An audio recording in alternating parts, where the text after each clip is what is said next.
Good afternoon, everyone. Good afternoon. Good to see you. I recognize a few friendly faces from early start. Nice to see you here again. So welcome to the School of Molecular Sciences annual fall welcome event. It's great to have you here. My name is Chad Borges. I'm an associate professor in the School of Molecular Sciences, as well as the associate director of undergraduate programs for SMS. Some of you have seen me around a little bit. So this afternoon, I would like to give a particularly warm welcome to our incoming freshman class. I think most of you are probably freshmen. Any freshmen here? All right. Excellent. Mostly freshmen, so it's great to see your smiling faces here. I want to give you a warm welcome as the newest members of our SMS community, our newest Sun Devil chemists and biochemists. It's great to have you here. And this, of course, goes for all of our online majors as well, who may be watching via the internet. Hello, everyone.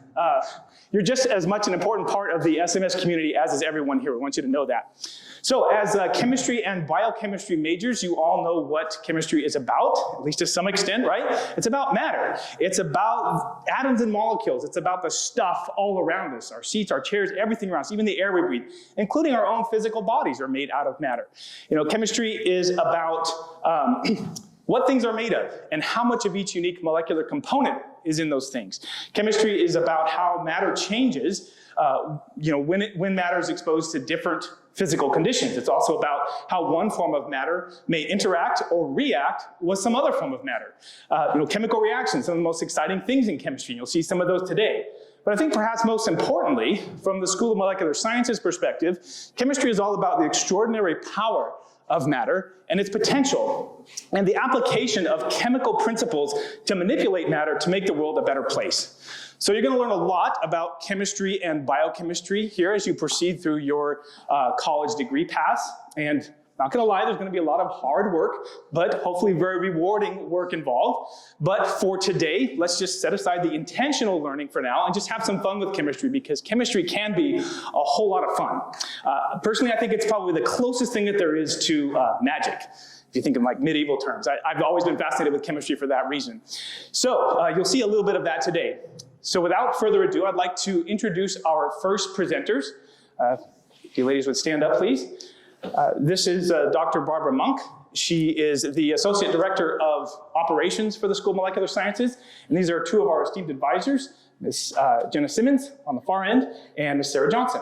And they are going to give us an interesting demonstration with water. Indeed. Welcome, Sun Devils. I'm a Sun Devil too, but I graduated a long time ago. And I have 3 degrees. As I told some of you, I have a bachelor's in chemistry, a master's in business, and a PhD in chemistry. Today, we're going to talk about this little smiley face is you. This is your brain. And what we're going to try and do is demonstrate for you some of the wonderful things about chemistry and biochemistry. But one of the things that I want you to take away from today, I want you to absorb some information about one of the classes that I teach. I teach an internship class. What's the benefit of an internship class? You're probably asking yourself, well, 4 years from now, you're all going to be graduating and leaving us here in Tempe as a graduated devil, and you're going to go on to a career. Some of you will go on to professional school, dentistry, anesthesiology, medicine, some of you talked about. Some of you are interested in business. Internships offer you the chance to find out how about the theory that we teach you in the classroom relates to what you could actually do in a lab, on the job, outside of the Tempe campus. So at some point, probably somewhere in the second semester of your second year, you can come by and say hi to me down in the main office and talk to me about what you want to be when you graduate, and we can talk about how to find an internship, what's involved in internships, and how to earn internship credit. Yes, you can get paid, and you can get 3 units per semester of college credit. So anyway, it's wonderful to see you.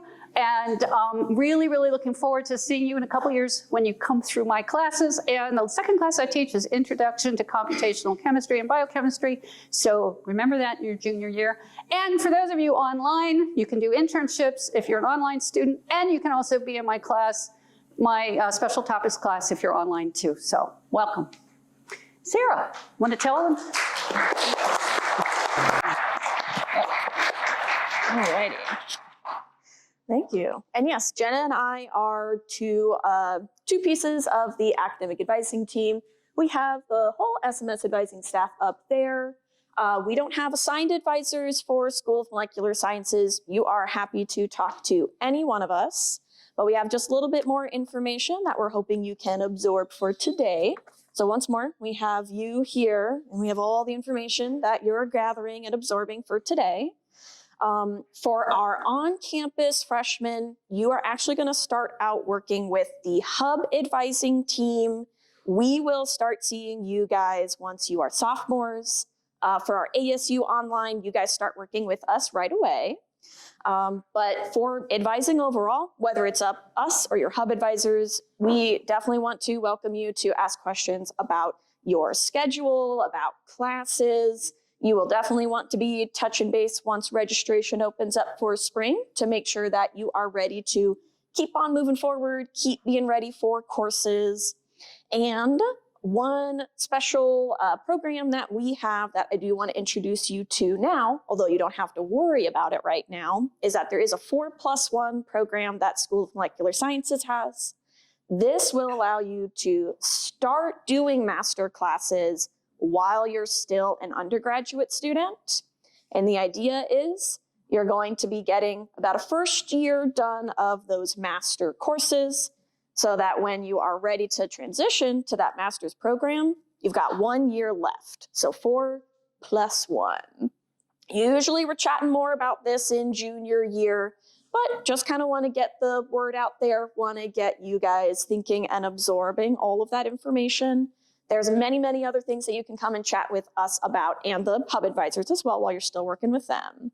But hopefully, even though you have all those thoughts swirling around your head, you'll be able to absorb everything from today, just like our friend in the bucket here.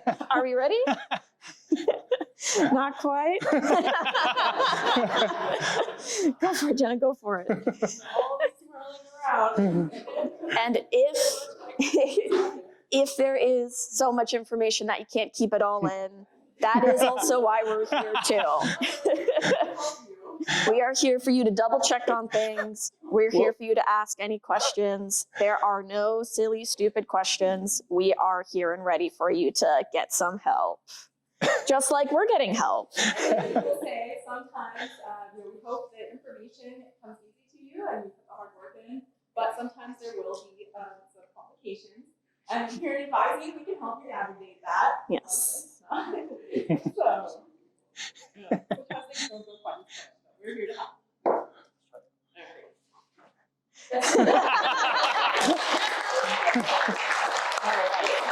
Okay. So piece of advice, don't ever put your hand in your experiment when you're in the lab. That's not really a good safety practice, but Clem knows what he's doing. All right, so for our next presentation, we are going to have President's Professor Ian Gould give us a little fun with chemistry and colors.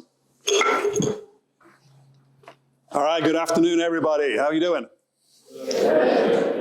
Wasn't very enthusiastic. How are you doing? All right. Okay, so chemistry is atoms and molecules. You all know that. What you had no idea is how incredibly fascinating atoms and molecules are and how they do it. Why does an electron not slam into a nucleus and then we all disappear in an incredible explosion? That's the end of us. You have opposite charges, right? Why doesn't it happen? Are you going to find out in SMS? Are you going to find out? Yes, you are. Yeah, don't be shy. All right, so we cannot see atoms and molecules. We can certainly make observations. So what we're going to do today is all about making observations. So when you observe something happening, which sounds like it might be something to do with an atom or a molecule, you're allowed to go ooh, or maybe ah, if you like. But you need to watch very carefully. Okay, so all eyes on here. And we're going to try and see if we can get something that's worth making an ooh or an ah about. Okay? All eyes. Let's see. Got the right one. Yes, I got the right one. Watch.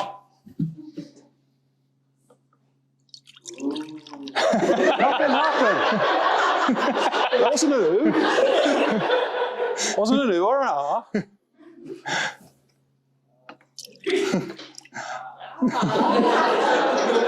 You're going to play prep. You're going to play well. I'm going to let go.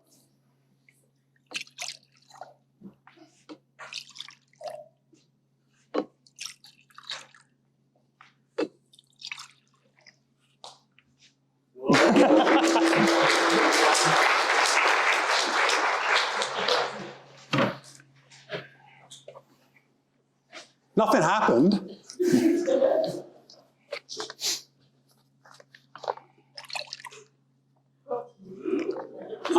No.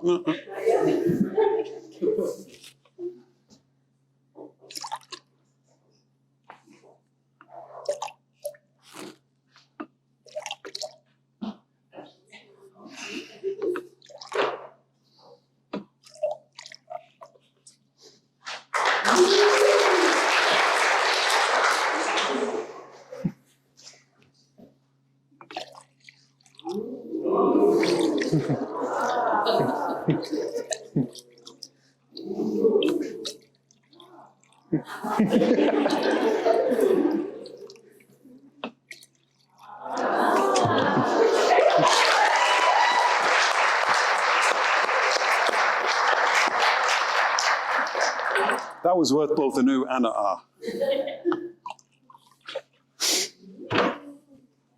We're not done yet. Watch.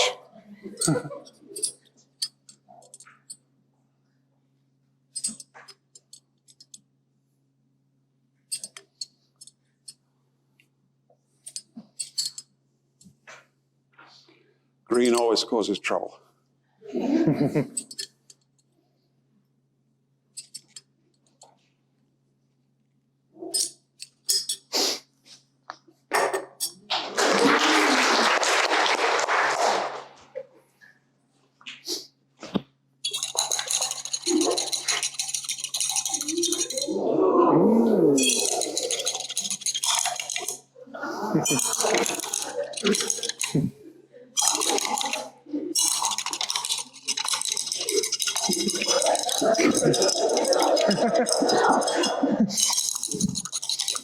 Blue caused trouble today. All right.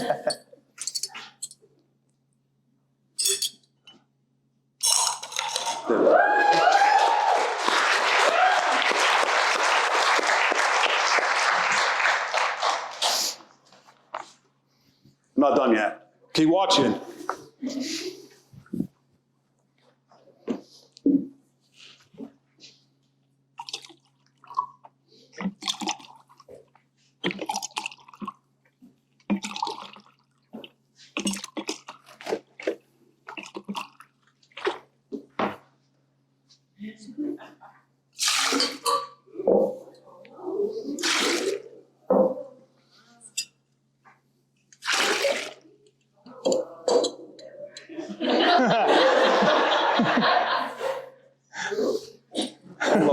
Don't look.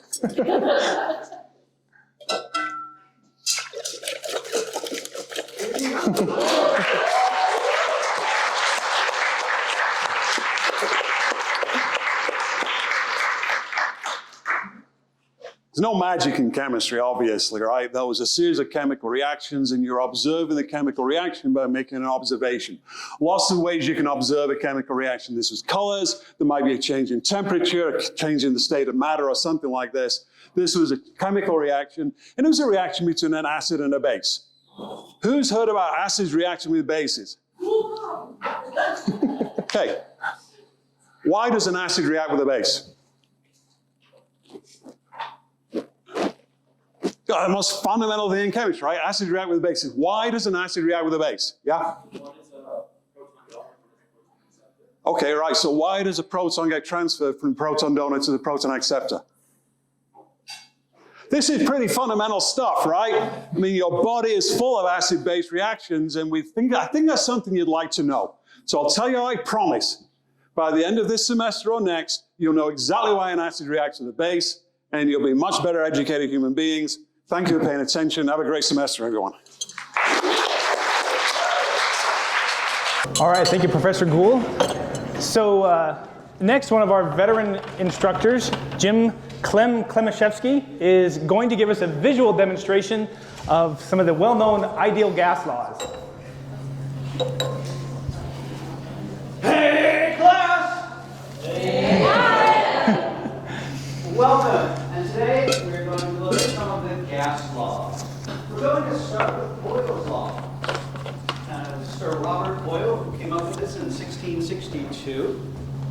And what he did is he looked at the relationship between the pressure and volume of a gas. So, to illustrate that, I have a simple piston, which might look like a syringe between two blocks of wood. While you're watching, I'm going to decrease the volume, and what happens to the pressure inside that syringe? Increases, right? So that's an inverse relationship. Okay, well, so what? What does that matter? Well, how many of you have ever been scuba diving?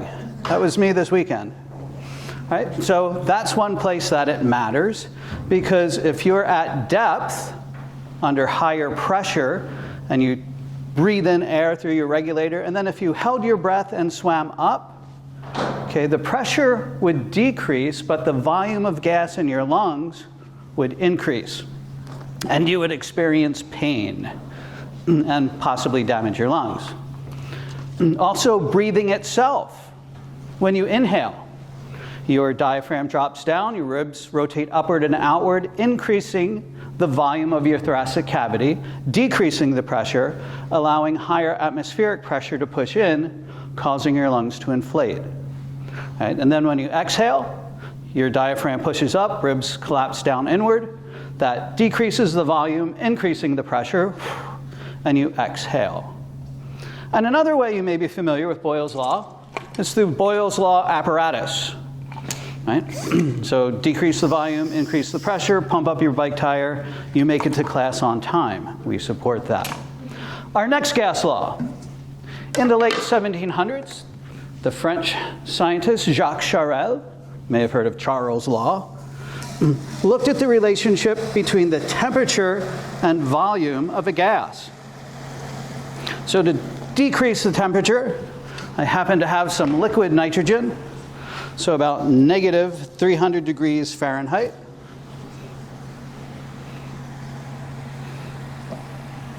And then here we've got our balloon. Now, is this balloon sealed? Yes. So the number of moles stays the same, no gas in or out. Does the pressure change? No. This is an open container, so 1 atmosphere of pressure, that stays constant. So as the temperature decreases, the volume also decreases. Those gas molecules move more slowly and collide with less force. So do hydrogen balloons float?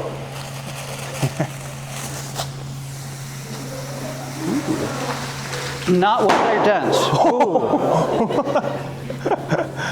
And they pop when they get hot. No, that's good.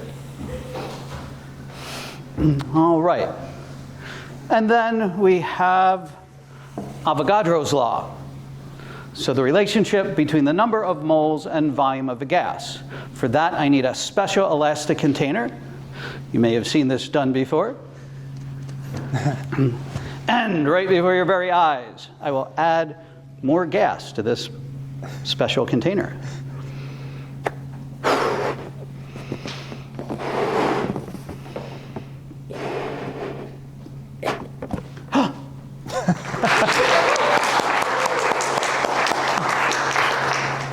All right, so this balloon is about the same volume as the hydrogen balloon was. It started out. And it seems pretty obvious when you put more gas, the volume increases, right? And I'm sure Avogadro's friends thought the same thing. They were probably like, well, duh, Lorenzo Romano Medio Carlo Avogadro. That's obvious. But what's not so obvious is when you have equal volumes, pretend this is still inflated. When you have equal volumes, you have the same number of moles, in each container, independent of the identity of the gas. What was in this balloon? Hydrogen. What's in this balloon? Hot air. Okay, carbon dioxide, nitrogen. I was diving in Mexico, so mostly tequila. So, independent of the identity of the gas, when you have equal volumes, you also have equal moles. And then, just for the fun of it, when I had that hydrogen balloon in there, it remained in a gaseous state. But, I call this, usually do this in the morning, so I call it Jim's morning breath.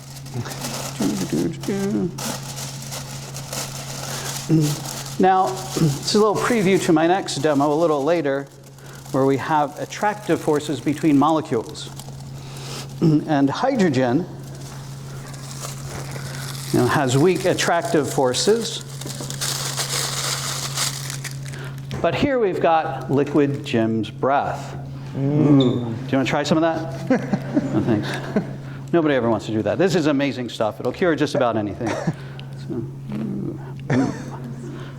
All right, so there we have the gas laws and some of their applications. I hope you enjoyed that.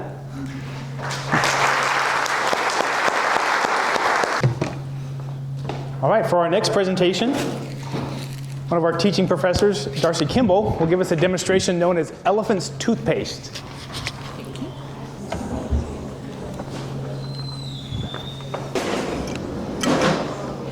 I'll add my welcome to you all, to the ones you've already received. So, as Dr. Borges indicated, I am one of the teaching professors, and the teaching professors here in SMS are responsible for teaching the Gen Chem classes to most of the freshmen.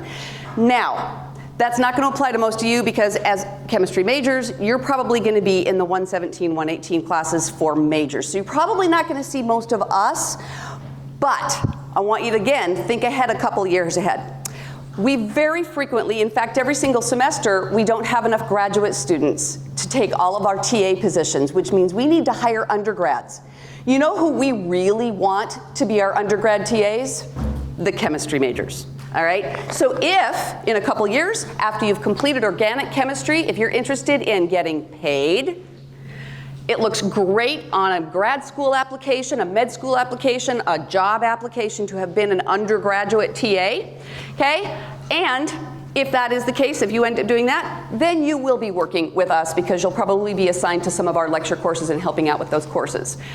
I myself, like Dr. Monk, was an undergrad here at ASU, got my bachelor's in education, and then my master's in chemistry, and I was an undergrad TA. So that's where I got my start as a teacher, was right here doing that. So bear that in mind moving forward. It's a great opportunity, and we really love having you guys as undergrads. All right, so the name of my demonstration is elephant's toothpaste. You'll see why here in a minute. But the concept we're thinking about here is reaction rates. Do all chemical reactions take place at the same rate? No, there's a wider variety of different types of rates for reactions. An example of a very slow reaction. How about the rusting of iron? Okay, can you just sit there and watch it happen? I mean, if you live on the East Coast, like, where it's rainy and salty, maybe you could actually watch it happen. But no, it's really slow. It takes place over years. It's a slow reaction. Now, a similar reaction, because it's a reaction with oxygen, okay? Rusting is a reaction with oxygen. A fast reaction with oxygen would be burning a fuel or an explosion. Okay, that's much, much faster. Can we watch that happen? Absolutely. All right, so the reaction we're going to be looking at today is the decomposition of hydrogen peroxide. So I've got this little bottle of drugstore hydrogen peroxide. Okay, so it is, this hydrogen peroxide right here in this bottle is, as we speak, decomposing into two components. It decomposes into water and oxygen gas. All right? Now, that means that if we come back and grab this bottle 10 years from now, it's not going to do the things you want hydrogen peroxide to do because it's just going to be water in there at that point. Now, anybody have any idea why hydrogen peroxide is always sold in a brown bottle? Yeah. Exactly, all right?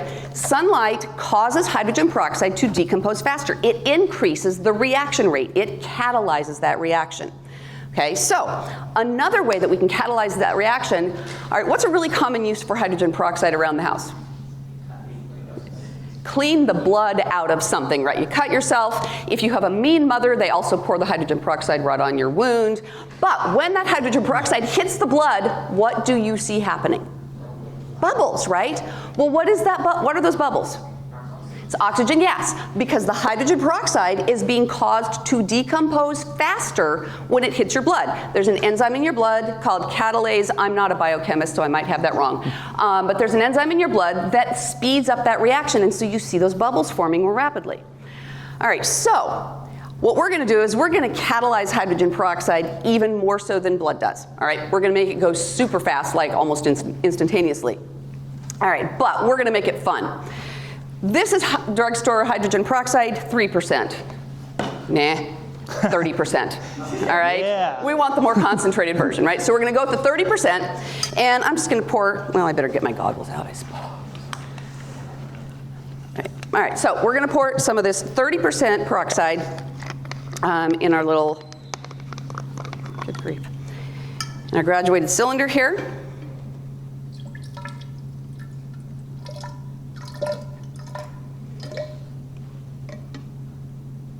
A little more, right? More is better, isn't it? Okay, so now we've got some 30% hydrogen peroxide in there, and we want it to decompose really fast. So when when it decomposes really fast, what's it going to create a whole lot of quickly? Oxygen gas. We don't care about the water, right? That's boring. We care about the oxygen gas. We want to capture it, though. We want to be able to really get a good look at all that oxygen gas being formed. So to capture it, okay, we're going to put in some dish soap. So as that oxygen is being produced, the dish soap is going to capture it in dish bubbles. All right, so we'll just put some of that in there to capture all of that oxygen that we're going to form. All right, and just because we want it pretty, we'll add some food coloring. So we'll dribble some red down one side. I guess we're going for a Christmas theme here. We'll dribble some green down the other side. All right. Okay, so are we ready? All right, so what we're going to use, we are not going to use sunlight to catalyze it, because that only catalyzes it a little bit. We're not going to use blood. I'm sorry, I'm not going to let my blood to amuse you guys. We're going to use potassium iodide. All right, so that is going to do a pretty good job of catalyzing this reaction. All right, y'all, you ready? Here's the exciting part. Whoa. Thus, elephant's toothpaste, right? Okay. All right, there we go. There's your elephant's toothpaste. Thank you very much, folks.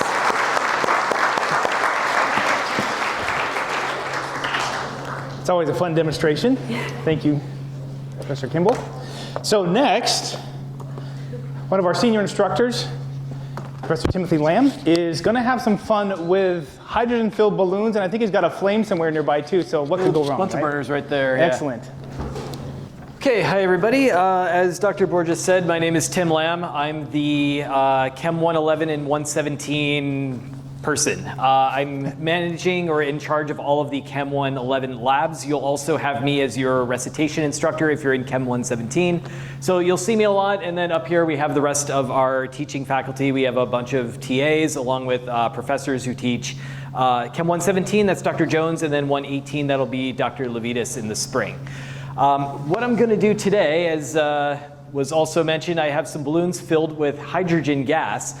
And hydrogen gas is it is the most abundant element in the universe. It was originally discovered in the late 1700s by Henry Cavendish. He poured acid on some metals and noticed that something bubbled up. And then we can put it into balloons, right? As you can see, it's lighter than air. It allows balloons to float. And normally we use helium, but helium is a pretty scarce resource. It's mined under the ground, and why not use hydrogen to fill up party balloons and parade balloons and blimps and all of that? What could go wrong? No, really, somebody answer the question. What could go wrong? What's the problem? Yeah. It's really flammable, yeah. So that's where the word hydrogen came from. It was discovered by Antoine Lavoisier a few years after its discovery, that when you burn it, it produces a lot of energy, but also water, so hydrogen producing water. That's enough of an introduction. Let's get to the booms here. So can we lower the lights just a bit? And I'm going to wear my goggles too, not because I'm afraid of anything splashing into my eyes. It's mostly to protect my eyebrows. So, I'm not sure how to get the lights in here. all right. So I'm going to do this with a long stick on a stick. Take the first one here. In my opinion, you can't really be a chemist without being much of a, that's the wrong way. You can't be a chemist without being a bit of a pyromaniac. So, come on, light. I need a little bit more gas here. There we go. Whoops, sorry, Tim. I just went the wrong way. Lower. How's that? That's better. That's Let's mute back the to where we were, I projector think. too. Yeah. This will probably turn off the lights entirely. That's fine too. Well, I can that's see not what good. I'm doing. All right, so first balloon up. Let's take the flaming stick here. It is a little bit loud, so you may want to cover your ears. Or not, it's not super loud. All right, 3, 2, 1. Hey, I got more. All right, I got the second one going here. Here we go. Yeah, last year I did this, one of the little sparks landed on my neck. Let's see if I can not repeat that. All right, 3, 2, 1. Yeah, little bits of this are flying everywhere, but that's okay. All right, second to last one here. Ready? 3, 2, 1. You could probably also tell there's a lot of energy being released from this. It's, you could always, or you could feel the heat coming off of them. And it is producing water, but obviously it's not raining in here. It's just producing water vapor. All right, last one. Here we go. All right. That was fun. This is Dr. Ashley Morgan. She's one of our teaching professors, and she's just going to continue the fun with fire. All right, hello everyone. As I mentioned, my name is Dr. Ashley Morgan. I don't really teach in the 117, 118 courses, but I pretty much teach everything else. So you will see us around. I have a slide that will probably show maybe when I'm finished, because I also need it dark in here to set the mood. All right. That's going to show all of our wonderful general chemistry instructors that help facilitate all of our general chemistry courses. But today, as you've seen, chemistry is anything but basic. It's very high energy, all right? And it's also exciting, all right? And there's nothing more exciting than electrons, because what we study in chemistry a lot of the time is the movement of electrons, how atoms with different electron configurations interact with other atoms or other molecules, and so it's these interactions of electrons that are really important. And as Ian mentioned earlier, Dr. Gould mentioned earlier, we can observe a lot about what's going on with electrons by making observations. And one of the substances that has some very mobile, very excitable electrons are metals, okay? So we can actually, with metals and a little bit of heat, all right, we can excite the electrons, and when electrons get excited, it's kind of like drinking an energy drink. I think the go-to right now is what, Celsius, right? So when you drink an energy drink, you get all excited, right? You get a lot of energy, but then what happens? You crash, right? And the same thing happens with electrons. Electrons can get a little bit of energy from this heat source or electricity, all right? But they can't maintain that high level of energy all the time, so they have to come back down. When those electrons come back down, that's what we're gonna see in the form of color. All right, so I've got some of my favorites here, and I'm going to kind of do them in order of like my favorite from like my least favorite to my most favorite, okay? All right, so we've got, well, we'll see. We think this is NaCl, all right? I got to remember not to point it at you guys. I did that one year, and they almost didn't let me come back, okay? So here we have some sodium chloride dissolved in methanol. The methanol is just going to give it a little bit more kick in the flame, all right? But it's really going to be that sodium metal that's going to be experiencing those electrons being excited, all right? So, what color do we see? orange. It's a very characteristic color for sodium, and this is why when a lot of stars that we see, so a lot of them have sodium in their environments, and so as a result, we can see that it makes this really nice kind of yellow color. I put this one as my least favorite because it just looks like fire to me, which is kind of boring, okay? Then we have some calcium chloride. So once again, here we're going to be looking at the calcium metal in the flames. What color do you see? Red. Starts to get a little bit better, right? Then we have some strontium chloride. This one is, yeah, really nice, beautiful, deep red color. And then these last two, it's really a tie for me, okay? But I'm going to put this one. This one is with potassium. It makes this like beautiful, you see that? It's my favorite color. My phone case is this color, all right? My favorite color ever. But crowd favorite, and one of mine as well, is with copper. And you can see we're ready for Halloween, all right? But, woo! It's okay, don't worry. Yeah, we're okay. We have something to smother it with. Don't worry, the tables are flame retardant, okay, so don't worry. We'll get it extinguished, but I'm just gonna not do it with my bare hands, all right? Did I not tell you that chemistry was exciting? They're never gonna let me back after this, guys. This is the second time now I've actually lit something on fire. So, all right, thank you. We got this one right here too. Yeah, okay. But now I don't even know if I wanna do my finale. Should I still do my grand finale? I'll aim it higher. Sorry. Okay. All right. Welcome to ASU. Trying to do it at the same time. There we go. Okay, that's all they're going to let me do. I can't do anymore. But we are so excited to have you all here, and as well as those of you online. You're a lot safer online. Seriously, they're never going to let me back. No, you can come back. That was fun. Oh, okay. He's my boss, so what he says goes. Okay, so for the finale, Clem is, I guess what better way to put this? He's going to show us what happens when you mix a warm liquid with a really cold liquid. Let's see what happens. Hey, class! I'm back. And I won't be setting anything on fire, hopefully. All right, as you heard, we're going to mix a couple of liquids. And I mentioned intermolecular forces. You saw my liquefied breath, which tells us my breath is more attractive than hydrogen. It's a good thing. So we're going to compare two liquids. So here we have some hot water, something I'm usually in. And then here, we'll have our good friend, liquid nitrogen.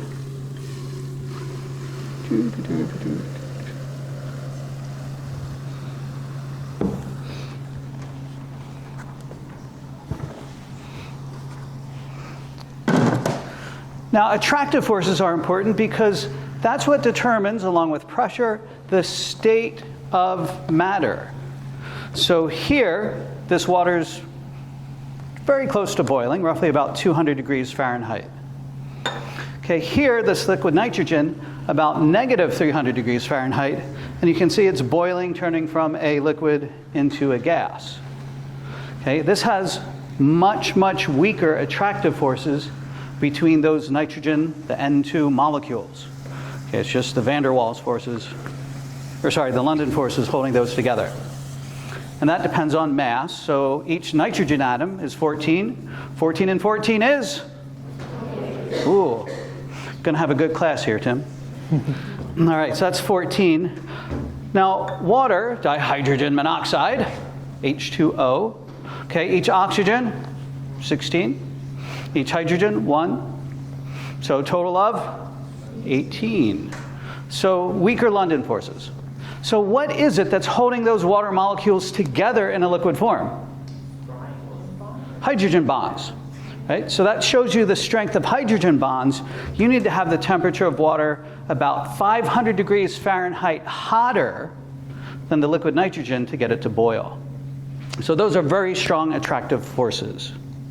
Now, How often do you have two liquids near each other that have a temperature difference of about 500 degrees Fahrenheit? Anyone do that this summer? No? Would you like to see me combine them? Yes. Ooh, okay, ready? Well, you're putting your goggles on. You've seen this before. Yes. Okay, here we go. Ready? I'm going to add some water.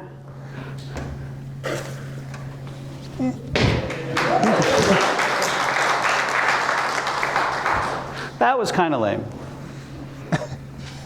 So let's do this. A little more energy.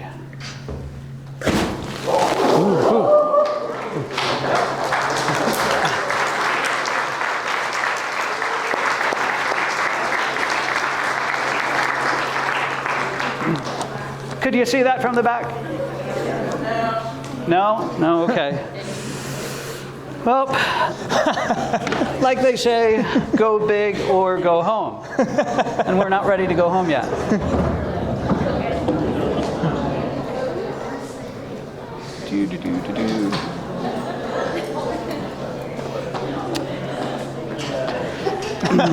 Not a bad idea.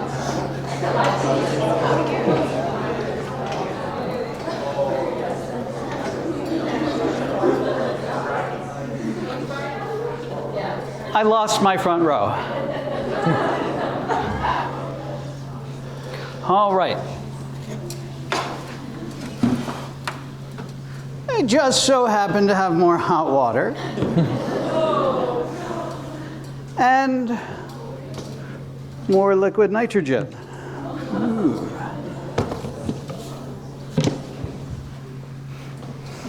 This one has more in it. All right. So before I combine these, let's talk about what's going on. The liquid nitrogen, we said, has weak attractive forces, so it's easy for it to change from a liquid to a gas. So when we put in the hot water, okay, that turns it, a lot of it, very rapidly from a liquid to a gas, and it expands very rapidly. That, in turn, shreds the water apart into tiny droplets, which is what a cloud is made of, water droplets. So we call this the cloud demo. Right? So attractive forces can be very important. And in fact, attractive forces are what may keep you here or not keep you here. The connections that you make, well, those are attractive forces too, but the connections you make with each other, with your professors, with advising, the internship opportunities that you take, or research opportunities. We have a few researchers here who would love to have some of you come work in their labs. Chad will talk more about that in a second, how to do that. So take advantage of these opportunities, the experiences, and get connected, and you will be much more likely to succeed. All right, without further ado, let's make a really big cloud. If you don't have your phone out, you might want to get that out.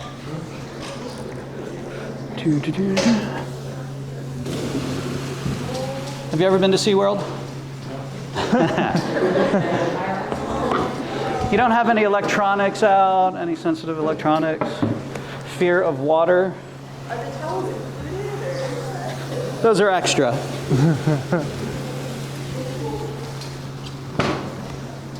All right. Are you ready? Yes.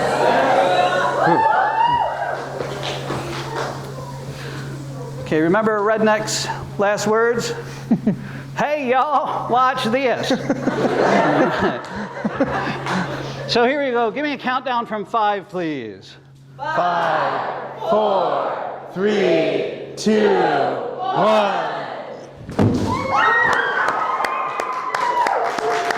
And there we have intermolecular forces.